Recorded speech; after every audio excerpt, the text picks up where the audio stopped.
Once again, I'm in sunny Scotland, the rain is pouring, but it's time for some bourbon.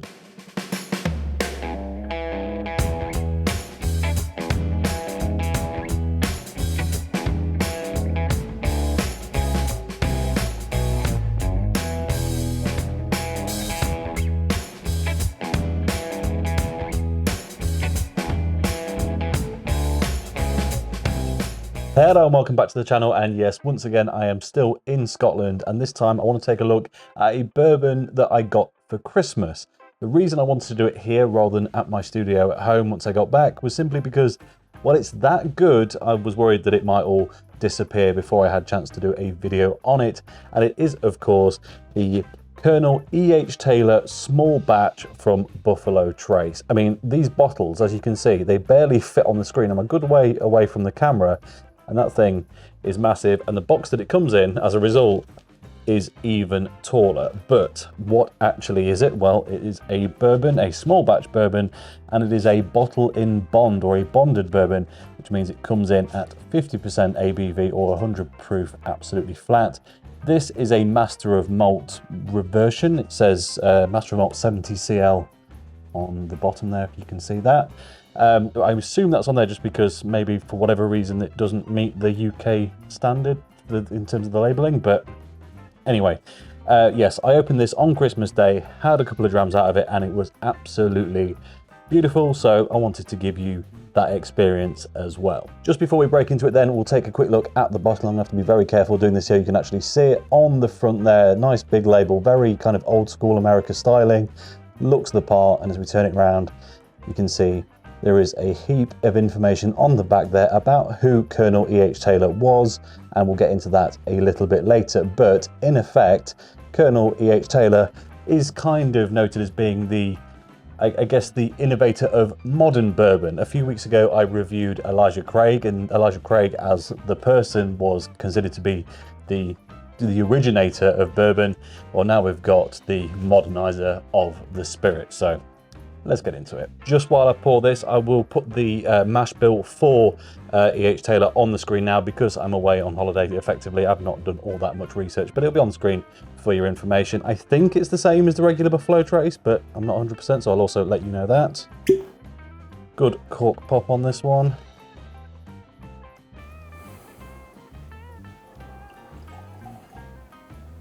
Being a bonded bourbon, of course, it means that not only is this 50% proof, it's also at least 4 years old, and all of it came from the same distillery, the same barrels from that distillery and so on. And I believe it also means it's from a single generation, a single year, but I'm happy to be corrected on that. Anyway, in the glass, absolutely fantastic looking thing. Nice, rich, almost kind of apricot hue gold. Yeah, looks absolutely the business. I think you'll agree. And on the aroma, it's just big. Like, you can tell it's rich, intense, full of flavor, some juicy, zesty notes in there, and for some reason my mind has gone to toasted pineapple, like barbecued pineapple. It's not just that, but it's got this definite hallmark of that as a thing, and it's not hiding its ABV. The ethanol is definitely present. It's slightly spiky. There are a few woody, barrel, oaky notes in there, but overall it's like a big, jammy, fruity, rich, decadent, almost custardy, boozy fruit. Like, it's got everything going on. It's got the woody notes, it's got the vanilla, it's got the caramel core bourbon, but it's also got this extra jammy, figgy, let's say that kind of toasted pineapple thing that's just smells absolutely delicious, frankly. Let's give it a go. Cheers. This is one of those bourbons that I just took a sip with the intention of reviewing it and failed to actually think about what I was going to say because I was just enjoying it too much. Like, it's really up there. Like, this is one of my favorite bottles I've got, full stop, at this point in time. I think it's big, it's rich. I was going to say it's complex, but I'm not sure it really is. It's got a good amount of flavor notes that we can pick out, but it's not all over the place. It's not breadthy. It's very much, I guess, considered into the core flavors it's trying to get out, and only is really trying to work with those. So what are they? Well, right on the tip of the tongue, there's this slightly hot, almost burning, but not quite. It's the ethanol, it's the booze, it's the alcohol. It's really just prickling away lightly at the front of the tongue.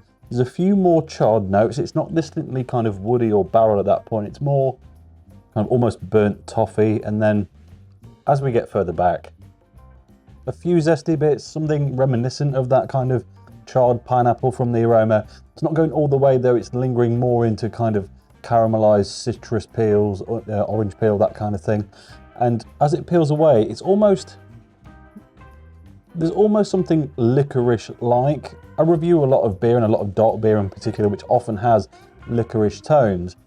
That tends to be the deeper, darker, more kind of, you know, berry fruit elements of licorice, whereas this, the slightly more lighter fruit, more tart notes that you get from licorice sometimes. It's almost the opposite of what you get out of a dark beer or a stout. And, well, the finish really clears the airways out. It's not quite menthol in my mind. It's more maybe a bit down the kind of the eucalyptus route, which is interesting. It's not a dominant flavour, but just the experience of it is reminding me of something like that. And as it peters out, you get another spiky booze hit right at the back of the throat, and it leaves you with this thick, tarry, kind of, you know, reduced fruit, boozy, compote-y thing. It's got there's a wood tone finish to it, and it is woody. It is kind of tree-based, but it's not deep, rich oak. It's more like, I don't know, almost kind of slightly, kind of think like dried leaves and that kind of thing. It's that kind of experience, and there is a big extra bit of sweetness on the back end. Very kind of dark, rich caramel notes, touch of vanilla maybe, but anyway, whatever notes are in there, there's not heaps and heaps of them, but they are done very, very well indeed. In general, I prefer a bourbon or a whiskey that does have a lot of notes going on. I want to go through an experience where it starts off one place and finishes somewhere completely different. This doesn't do that, but what it does do is manipulates those few core flavors a little bit, and they kind of cycle through as you get down the glass and as it goes back through your palate. And it's just a joy, if I'm honest. Yes, it's not the most out there, it's not the most diverse in terms of flavors, and it's not the cheapest. It is tend to bring with it a bit of a premium compared to some other Buffalo Trace products, but it is the kind of the opening gambit for the E.H. Taylor line from Buffalo Trace. And yeah, I'll put prices on screen now because I can't remember what they're going for at this point, but I want to say in my mind when you can get it, it's in the £75 to £100 region in the UK, and it's a steep ask, but I think it's worth it. That is very nice indeed. Just before we wrap this up, I'm going to take a quick look at this massive container that comes in and the information on it. It says, as founding father of the modern bourbon industry, Colonel Edmund Hayes Taylor Jr. left an incredible legacy. His dedication to distilling began at the close of the Civil War when he purchased OFC Distillery. There he developed innovative techniques that are still in use today. Made by hand and using some of Taylor's original methods, this small batch bourbon whiskey has been aged inside warehouses constructed by him over a century ago. Barrels were routinely evaluated to identify those with the richest and most complex flavors. A small batch of these select barrels were then blended together to deliver a distinctive character that is like no other.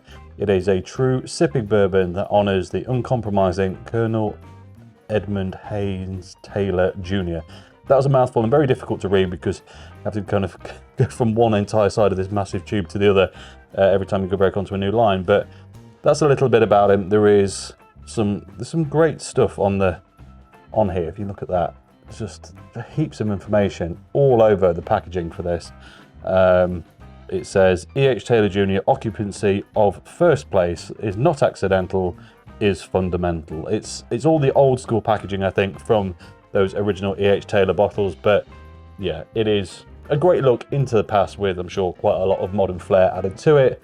But in terms of Buffalo Trace products, I can see where this comes from if you look back at the original and things like Eagle Rare, but it does add something a little bit extra to it. And this is a bottle that I think I want to keep on my shelves for some time because, yeah, I am very much enjoying it. It's a great one to sit, sip, and watch the very stormy weather with for the rest of the day. And I'm going to do just that. So that really is all I've got to say about it. Thank you very much for watching. If you enjoyed this video, please like it. If you haven't already, subscribe if you will be so kind. And I'll catch you next time.